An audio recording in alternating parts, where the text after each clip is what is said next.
everyone. Welcome back. It has been actually a couple weeks since we posted a video. I actually was in Costa Rica, got back to a little bit of travel, which was amazing, and now we're back into it. In today's video, we're going to be talking about sleep. Obviously, this is a huge topic for everybody and a really important one. But before we jump into the video, first of all, if you guys have been watching our videos all along, thank you so much. We really appreciate it. If you're new to our channel, welcome. We're so excited that you're here.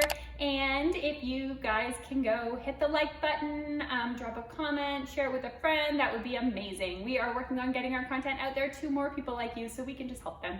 And every single time you hit the like button, every single time you share it, it helps us a lot. So we really appreciate you. All right, without further ado, sleep. People know, obviously, that sleep's really important, right? Everybody's had episodes where they don't sleep very well and they get a little cranky and they understand that things are not as good.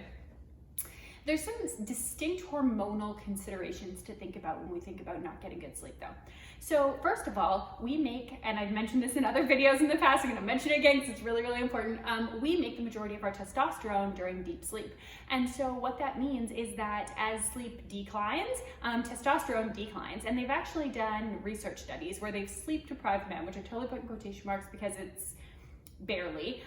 They gave them 5 hours of sleep for about, I think it was for about a week.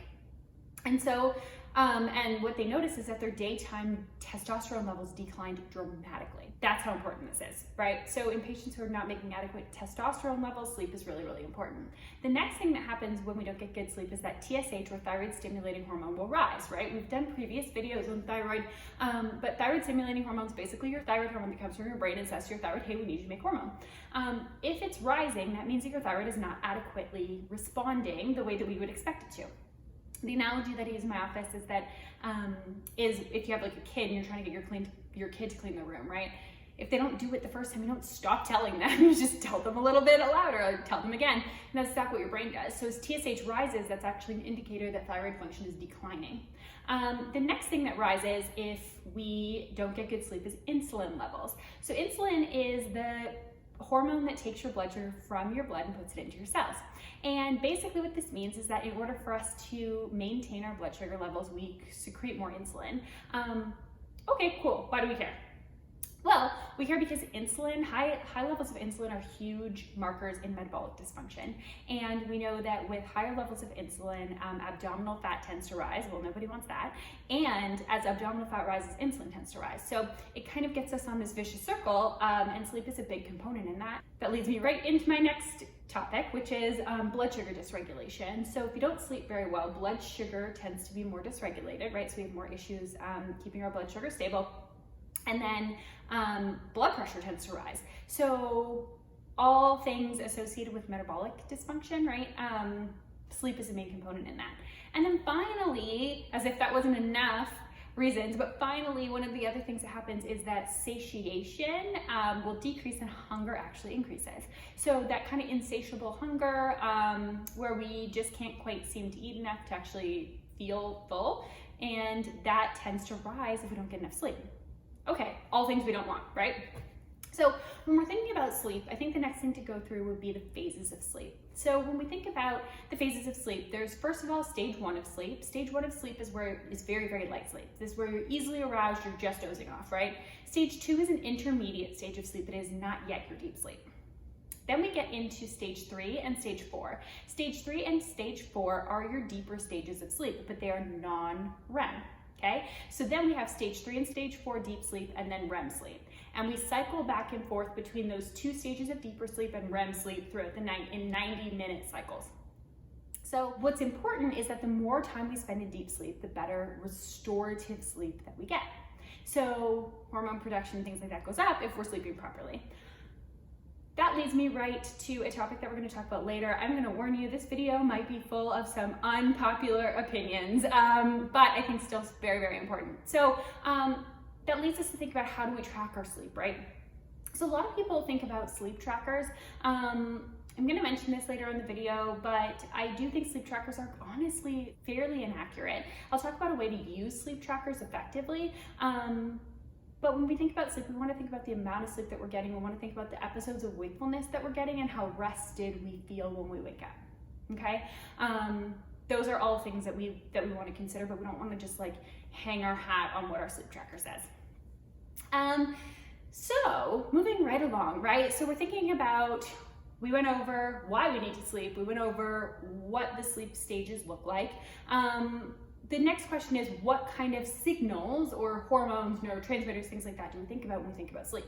So hormones is a big piece, right? I mentioned that testosterone, you make the majority of your testosterone when you sleep. But what's interesting is that although people think of testosterone as a very stimulating, energetic hormone, which it is, testosterone is a really, really important hormone for sleep. What we find is that with women who suffer with testosterone levels, their sleep tends to be poor. Progesterone is another big hormone that we think about for sleep. Progesterone is a calming, nice anti-anxiety hormone, right? And it is actually best given before bed. So if we do progesterone, we always do it in a capsule because that's what research shows protects the uterus the best. And then we always give it right before bed because it's nice and calming. So those things are all really helpful. Then if we're thinking about like in the postmenopausal ranges, right? We do think about estrogen a lot because of hot flashes and night sweats. What else? Okay, so when we think about neurotransmitters, right? When we think about neurotransmitters or like specifically sleep hormones, we're thinking about a couple things. We're thinking about GABA, which is calming and anti-anxiety. We're thinking about serotonin, which we usually think of as our happy hormone, but serotonin is a big player in sleep. And then we think about melatonin. And I mentioned that serotonin is a big player in sleep. Serotonin is a big player in sleep because of the cycle, the way that we convert tryptophan into serotonin into melatonin, right? Melatonin is what we all think about when we think about sleep. So basically, when you take in tryptophan, which is an amino acid, your body converts that into 5-HTP or 5-hydroxytryptophan, and then that's converted into serotonin. And then in your pineal gland is converted into melatonin, right? We hear a lot about our pineal gland when we think about blue light and our circadian rhythms, right?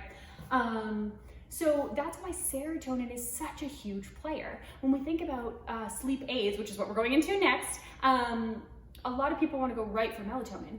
Oftentimes that's not effective. So research actually shows that melatonin is one of the more ineffective sleep things on the market. Weird, right? Because everybody always goes to melatonin. Well, we actually don't make as much melatonin as we think, right? We're usually making under a milligram, well under a milligram of melatonin in a day as our normal production. And people are taking like 1 to 5 milligrams. Sometimes with melatonin, if you take too much, you can find that you can be a little bit groggy and get a little bit of weird dreams. But on top of that, studies just show that it's really, really ineffective unless you're melatonin deficient, which a lot of people are not. Where we think about melatonin is we think about melatonin for jet lag. It's very, very good for jet lag. And we think about melatonin for shift workers. So both of those things are indications that melatonin might be a good route to go down. Short of that, highly ineffective for a lot of people. So we need to turn to other things. Okay, cool. What other things are we thinking of, right? So first of all, we're thinking about serotonin production, and particularly 5-HTP. So we talked a little bit about tryptophan being converted into 5-HTP. So as a supplement, 5-HTP can actually be a supplement that people take. And because 5-HT is converted into naturally serotonin and then melatonin, it can be very, very helpful for sleep. 5-HTP actually has better research behind it than melatonin does. It's shown to be more effective and more beneficial when it comes to helping with sleep. There is a caveat with 5-HTP, right? We don't want to go 5-HTP if we're on things like antidepressants. As a general rule of thumb, right, we don't want to increase serotonin with medications that are already disrupting the way that our serotonin is used at a cellular level. So 5-HTP definitely contraindicated in patients who are on antidepressants. So the next thing we want to think about when we think about sleep kind of blends are a couple of the other smaller players that are in sleep blends, but I put smaller players in quotation because they're honestly really effective. And that is glycine and L-theanine. So glycine is an inhibitory amino acid. What that means is that it's calming, okay? The research on glycine is that it helps to promote a state of calmness. Perfect, we like that when we sleep. But actually, interestingly enough, it helps to promote vasodilation and can decrease core body temperature. Body temperature is a huge player when we think about sleep. And so we're gonna talk about this later in our video, just a little like teaser for you. But core body temperature is a huge player in that. The other thing that glycine does is it helps to stimulate serotonin levels. not as strongly as 5-HTP would, but mildly. We talked about that already, right? So that kind of is a trifecta of ways that glycine can be helpful and why it's added to a lot of sleep supplements. The next one is L-theanine. So L-theanine is added for two reasons. L-theanine in research has been shown to increase calmness and decrease alertness. Perfect, all things we like. What's interesting about L-theanine is there's actually some research on L-theanine as being strong enough in decreasing alertness that it can help with even caffeine-induced difficulty with sleep. So if you drink too much caffeine and then you can't sleep, L-theanine can be helpful for that. Now, I'm 100% not saying to go out and drink coffee every day and just dose up with L-theanine, because that's not going to be effective. But in those times where maybe, things didn't go quite as you expected in your day, or you accidentally drank that cup of coffee and maybe shouldn't have, L-theanine can be helpful for that. The next thing we think about is herbs. I love herbs for sleep. And when we think about herbs, we usually think people go straight to valerian, right? So valerian is, well, when we think about herbs, let's back up a second. When we think about herbs, we think about two kind of categories of sleep herbs. We think about hypnotics and sedatives, which actually put you to sleep and have that sedating quality similar to like a sleep medication, right? Then we think about anti-anxiolytic herbs, calming anti-anxiolytic herbs, which tend to be a little bit like less strong, more supportive, and can be very, very helpful. So we think about hypnotic and sedative herbs. The two hypnotic sedative herbs that we think about would be valerian, which is the one that most people go to that we're going to talk about, and then Schultzia or California poppy. The reason why I want to talk about valerian specifically, so valerian is a hypnotic sedative herb. It's going to kind of make you a little drowsy. It's going to knock you out a little bit. Valerian tends to be one that people have heard of. And it actually works by stimulating GABA receptors. So we talked a little bit about GABA. With valerian, what's interesting with valerian is that although valerian can be very, very helpful, it does have the reverse effect in some patients. So some patients find that they take valerian, it actually can make them feel like they can't sleep even worse than they did before. I have this problem, I think, with valerian. Whenever I take a sleep aid that has valerian in it, I find that it doesn't work. And actually, it kind of has a reverse effect. Valerian tends to be the one that we think of if you're taking sleep herb blends, and they tend to do the opposite. Valerian would be the key player as to maybe what's going on there. That is why I usually don't start with valerian in my patients. So, which herbs do I like? I like to go with the anti-anxiolytic kind of calming subset of herbs, and there's a few in there. My favorite is passion flower or passiflora. So passion flower is a very mild anti-anxiety herb, but it has a really specific indication, and its indication is for mental chatter. So if we think about a lot of the reasons why people can't sleep, right? You get into bed and your to-do list is going through your head, and you're thinking about your kids, and you're thinking about what you didn't get done that day, and you're thinking about work, and you're having that fight with your boss again, and all this stuff. Passion flower can be a fantastic, really calming, nice, gentle herb for that, without being super duper sedating. So calming mental chatter. The next herbs that we think about would be scutellaria or skullcap and melissa. Both of those are nice, calming herbs. Melissa actually has a really happy quality to it. It tends to be like a very happy, nice herb. But melissa does have a contraindication in high doses in hypothyroid patients, because it can make hypothyroidism worse.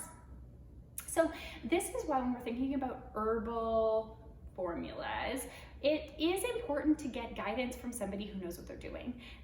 There are a lot of reasons why herb blends don't work. And the number one and number two reasons why herb blends don't work is that actually there's three. Either they don't have any of the herb in it that we expect them to have, right? They've done studies on, for example, sleep blends at GNC, well, not sleep blends specifically, but blends at GNC that have herbs in them, and they actually don't contain what they say they do. Well, your herb's not gonna work if it's not in your capsule, right? The second reason is because of dosing. So oftentimes with herbs, the dosing that you have to take is more than you think it is. In some cases, right? In some cases, it's less. Those specific dosing, it's like a medication, right? If you take an antibiotic and it's dosed at 3 times a day for 14 days, and you're like, I'm gonna take it once a day for 7 days, not gonna work, right? And that's what we do with herbs. We just don't take the right dosing. And then the third reason would be that we're not taking the right herbs for us, right? Or they're contraindicated in something that we're taking. So that's why getting help with herbs can be really, really helpful. The next thing this leads me into is kind of nutrients. We're gonna do nutrients and then we're gonna do actual nutrition.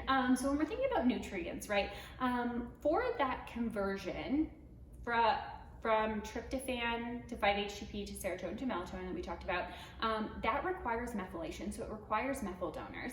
When we think about methyl donors, we think about things like activated folate, or methyl tetrahydrofolate, right? That methyl tetrahydrofolate gives us the methyl donor to actually give back, which is important. So we actually want to think about other nutrients that are also helpful for this. So activated B1, activated B2, niacin, and vitamin D are all necessary for healthy sleep, okay? And then we're going to think about activated B6. So activated B6 is a big player, and so B6 is depleted by a lot of our common medications that we take. Oral contraceptives are a huge contributor to low B6 levels. It's widely known that oral contraceptives deplete B6. So we're thinking about B6, I say activated. That means that it's paradoxal 5-phosphate, right? And that is a really important key nutrient when we're thinking about melatonin production. So those are all things that sometimes patients are deficient in, and it's not technically like needed to be treated by herbs or needed to be treated by things like glycine or theanine. Sometimes it's seriously a nutrient deficiency. Then we're leading right into actual nutrition. So we think about nutrition. What I mean by nutrition is like your macronutrients, right? So the research on what to eat, when to eat, how to eat, before bed, not before bed, what kind of diet, all that stuff is pretty contradictory. But there are some pretty big themes that I think are really important. So first of all, when we're looking at carbohydrates, multiple studies have shown that patients with adequate levels of carbohydrates in their diet tend to have a decrease in sleep latency. Sleep latency is basically the time to the onset of sleep. So what this means is that if you're eating enough carbohydrates in your diet, that should help to promote you to have a faster time falling asleep. So carbohydrates are really helpful. Protein, the next one is protein. So what they found with protein is that adequate levels of protein, which I'm really big on, adequate levels of protein in the diet actually helps to decrease episodes of wakefulness. So we find that patients wake up less frequently if they eat enough protein. Now, both of these things, I'm not telling you to go and eat a steak and a sweet potato right before bed, or like a giant thing of whey protein right before bed. That's not gonna be helpful. Studies clearly show that the best time to be getting in that third meal, a well-balanced third meal, is going to be 4 hours before bedtime, at least 4 hours before bedtime. The more you shorten that window, the less beneficial effects it has on sleep. So we're really talking about balancing out particularly that third meal, but all of your kind of macronutrients throughout the day so that you can sleep better at night. Then we'll talk specifically about maybe having a little tiny snack before dinner. But we missed a big player, right? Our big player is fat. Interestingly enough, fat is our one nutrient where we find that higher fat diets tend to decrease sleep overall. So patients report worse episodes of sleep, more waking with higher fat diets. So when we're thinking about balancing out that meal, right? If we're thinking about our third meal, 4 hours before bed, what we want to get in is a moderate amount of carbohydrates and protein, right? But to maybe cut back on our fat intake, because that's kind of going to be the perfect blend for getting in a meal that's going to keep you satiated throughout the night, help to balance your blood sugar and not keep you awake. So what about right before bed, right? Everybody has a different thought on this. I am not huge on eating right before bed. Some patients do need a small snack to keep them asleep though. And we actually asked a sleep expert about this. So he's a neurologist, he owns a sleep clinic here in the Valley, he's very well known. And his recommendation to his patients is to have a small snack before bed. What do I mean by a small snack? So his small snack that he recommends is literally he gets a teacup, he fills it with a little tiny bit of cereal and some milk. And that can be very helpful. He finds it's the perfect snack before sleep. So that's something to consider. What's interesting is that he picked milk. So back in kind of the beginning of the video, we talked about tryptophan, right? And getting in enough tryptophan. So when we think about tryptophan, tryptophan is an amino acid.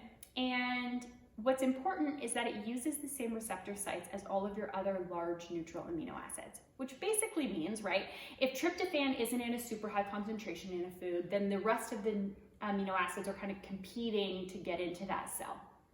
May not take in quite as much tryptophan. So getting in foods that are higher in tryptophan can be very, very helpful if you're having a hard time sleeping. One of the highest foods in tryptophan is actually alpha-lactalbumin, which is found in whey. So whey protein, if patients do well with whey protein, can be a really, really good addition if you don't sleep very well. So I think it's interesting that that neurologist recommended a little bit of cereal with a little bit of milk, right? Because milk is going to have a little bit of whey in it, a little bit of that tryptophan. So that can be very, very helpful. Other considerations when we think about sleep, right? So first of all, alcohol. Again, warning, unpopular opinion coming, right? So when we think about alcohol use, we know alcohol is a sedative. What's really interesting in the research on alcohol is that after 2 to 7 days of continued use, right? So that doesn't mean that you're drinking all day, every day for 2 to 7 days, but if you're kind of drinking more heavily for a couple days in a row, it actually loses its sedative effect.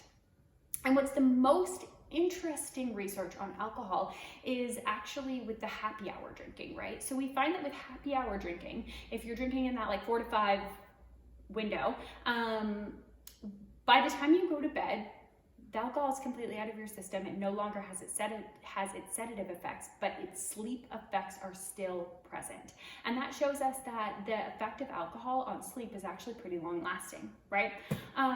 When we think about alcohol, studies do show that patients don't get into as good deep sleep when they drink alcohol. And when we think about kind of some of the things that can keep us awake, especially in menopausal women, alcohol, even a little tiny bit, like a glass of wine or something like that, can really impact hot flashes and night sweats and keep us awake. I'm not saying by any means that alcohol, like a glass of wine or something like that's going to keep you up every single night. I really recommend with all of this to look at your own trending, right? If you find that you're having nights that you don't sleep very well, track it. What'd you do that night? Did you eat a little later? Did you eat too much fat? Did you have that glass of wine, right? Maybe on the nights where you don't have that glass of wine, you sleep better. That's how we really get the data that we're looking for, right? The next thing is caffeine. So my patients know I'm not mean enough to take away coffee. I don't take things away from patients that I'm not going to give up myself. So, but I do have a hard and fast rule. My hard and fast rule is no caffeine after 1, maximum 2 p.m. And I have a lot of patients that will say, no, caffeine doesn't affect me, but then I don't sleep at night. Okay, let's try to cut out the caffeine and see what happens, and then let's make that choice, right? So if you're not sleeping, cut your caffeine after 1 p.m. and let's see how your sleep does. This leads into one of the things that I was talking about earlier, which is sleep trackers. This is a really unpopular opinion. I am a big fan of plugging in all electronics. Later in this video, I'm gonna get to the one device that is allowed in my bedroom. But prior to that, right, I'm a big fan of plugging in all electronics outside of your room. We know that even though we put them on airplane mode, maybe they don't ding, maybe they don't buzz, things like that, that even the electronic frequencies can really disrupt sleep. I also think that there is kind of that mental aspect of constantly being connected, and the fact that most people, if they're bringing their phones into their room, are probably looking at them right before bed. So we have that mixture of like that mental aspect of always being connected, that blue light right before bed, mixed with things like the electronic frequencies. My husband and I started plugging our phone into outside of our room, I don't know, a few years ago, and it was one of the better things that we've done for our sleep. So I think that's really, really important. Now most patients will say, no, this is my alarm clock. What am I gonna wake up with? I have 2 suggestions for this. One is gonna come a little bit later, but the first one is a sleep-wake alarm clock. They sell them on Amazon. They literally light up slowly like the sun would be rising in your room, which is a really, really nice way to gently get woken up out of sleep as opposed to like a screeching alarm clock. They are a great, great, great investment and cheap on Amazon, which means that you can plug your electronics outside the room. This also means your sleep tracker. I have a lot of patients who come in my office that will tell me, Dr. Alex, I'm not sleeping. And I'll say, okay, perfect, cool. Are you having trouble falling asleep? Nope, no trouble falling asleep. Okay. Are you having trouble staying asleep? No, I'm not having any trouble staying asleep, but my sleep tracker says I'm not sleeping. In those cases, I that becomes a really hard treatment strategy, right? Because what are you treating? You're not treating not falling asleep. You're not treating not staying asleep. You're treating what the electronic says is happening. I'm really a fan of paying attention to the things I mentioned earlier, right? You want to wake rested. You want to feel like you had a good night's sleep. You don't want to be awake all night. You don't want to be tossing and turning. And if you're having problems with that, then you're definitely having problems with sleep. We need to treat that. Other than that, sleep trackers are wildly ineffective. And this is actually one of the things that I asked our neurologist sleep expert as well. And he said the exact same thing. He finds them wildly ineffective, and he finds that they don't correlate with data if you're actually doing sleep studies. He does have an interesting way of recommending how to use a sleep tracker if you want to use a sleep tracker, right? So if using a sleep tracker is really, really important for you for some reason, which, like I said, I highly recommend getting rid of your electronics. But if you really, really want to use a sleep tracker, he recommends using them in chunks of data. What do I mean by this? So if you're having a period of good sleep, let's say 3 months of a really, really good sleep cycle, you feel well rested, you're not waking up, you're not having trouble falling asleep, then we would look at your data and use that as our so-called good data, right? Then if we have a period of bad sleep, right? Let's say we have a few months where we're not falling asleep as well, we're not staying asleep, then we can compare our good data of when we know we got good sleep to our bad data when we know we're not getting good sleep and see what the changes are. That is a much more effective way to use your sleep tracker than just to hang your hat on, my sleep tracker says I'm not sleeping, even though you're not actually experiencing any trouble with sleep. So that's one of my recommendations. This brings me to the only piece of technology that I actually keep in my bedroom. So our bedroom, we don't plug our phones in, like I said. We don't use things like Apple Watches or sleep trackers or anything like that. But recently we made one concession, and that was on a device that cools our mattress. Studies show that best sleep happens at 68 degrees. And actually some research shows 62 to 68 degrees, and some people actually need to sleep a little cooler than 68 degrees to get good sleep. I will say that a couple years ago we learned this, and my husband and I turned down our AC, and this was back when we lived in our condo, right? So we turned down our AC to 68 degrees and our sleep changed dramatically. But you might live in the desert like me, right? And so when you live in the desert like me and you move to a house, you're like, this is going to take a ton of money to lower my house to 68 degrees every single night. And so I really had to question what's the best way to do this. So we looked into a device called the Ooler, which is like cooler, but without a C, O-O-L-E-R. It is the same makers of Chili Pad, except that instead of being remote controlled, like with an actual remote, it is Bluetooth controlled from your phone. What I like about it is that the Bluetooth allows you to set schedules, and it has this really, really awesome wake function, which I really didn't think that I would use, but it basically wakes you up with heat, so it slowly heats up the mattress. It is my favorite way to wake up. Honestly, I love the sleep wake alarm clock as an option. We've had ours for years. This is far better and beyond that. But the most important thing with the Ooler is that it keeps your core body temperature stable. So the point of this is that you should have that stable body temperature in the middle of the night without those spikes will cause you to wake up a lot less. And I have actually found this to be incredibly, incredibly accurate. My husband and I both will wake up, but he wakes up a lot in the middle of the night, and I found that he wakes up a lot less when we've had the Ooler. So that is the one piece of technology that I would highly, highly recommend. Or if you're not ready to invest in that and you want to just see if sleeping cooler will help you, turn down your house a couple degrees. That is a really, really good way to see if maybe you're just sleeping too hot, right? 68 degrees is, research clearly shows that at least a minimum of 68 degrees, if not 62 to 68 degrees, is where we want to sleep for best sleep. And then finally, a couple other little suggestions, right? So first of all, we know that we make the majority of our melatonin in our pineal gland, right? Which is a little tiny gland, and it is affected by light. Okay, so light going into the suprachiasmatic nucleus in the pineal gland will actually inhibit melatonin production, and then as light dims, that gets less inhibited, makes more melatonin. What's important to think about this is that your circadian rhythm really, really matters. And circadian rhythm isn't just, we think all about blue light, like how much blue light are we exposed to, which I think is really, really important. but we also want to think about daytime light. So getting in daytime light, like especially in the morning and bright sun, getting out there, letting it hit your eyes, letting it activate the things that we want in our body is really, really important. So there's actually really good research on stem cells being activated by light hitting your retina as well. So it's not just for sleep, right? It's for basic regeneration. Light is an important component of that. So with this, I really recommend trying to actively get in daytime light and then actively reduce your light at night. So going outside and spending a little bit of time outside when the sun's going down is a really, really great way to cue your body, hey, this is the rhythm I'm supposed to be on, especially if you get that bright light in the morning and then you go outside at night and that kind of ambient light. That's a really good way to say to your brain, hey, this is our cycle, right?